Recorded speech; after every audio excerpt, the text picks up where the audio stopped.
হরে কৃষ্ণ, স্বাগত বন্ধুরা নতুন আর একটা ভিডিওতে। তো গতকাল গিয়েছিলাম এই মন্দিরটাতে দেখার জন্য।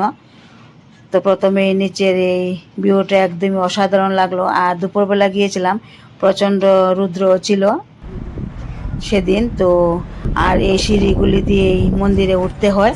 তো এতটাই সিঁড়ি ছিল যে উঠতে উঠতে একদমই পা ব্যথা হয়ে গেল।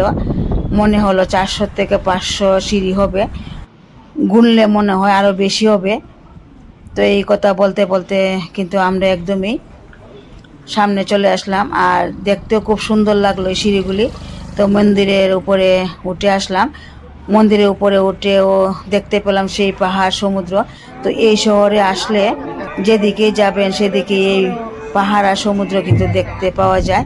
তো বলতে বলতে মন্দিরের ভিতরে চলে গেলাম। তো দুঃখের বিষয় হলো মন্দিরের ভিতরে ক্যামেরা করতে দেওয়া হলো না আমাদেরকে। তো আপনাদেরকে আর মন্দিরের ভেতরের এই দৃশ্যটা দেখাতে পারলাম না। কি দেবতা ছিল এই মন্দিরের ভিতরে, তো যারা জানেন তো জানেন। তো এই কথা বলতে বলতে পেছন দিকে চলে আসলাম। পেছন দিকেও একটু এসে আবার ক্যামেরা করে নিলাম। পেছন দিকে একদম খুব সুন্দর দৃশ্য। তো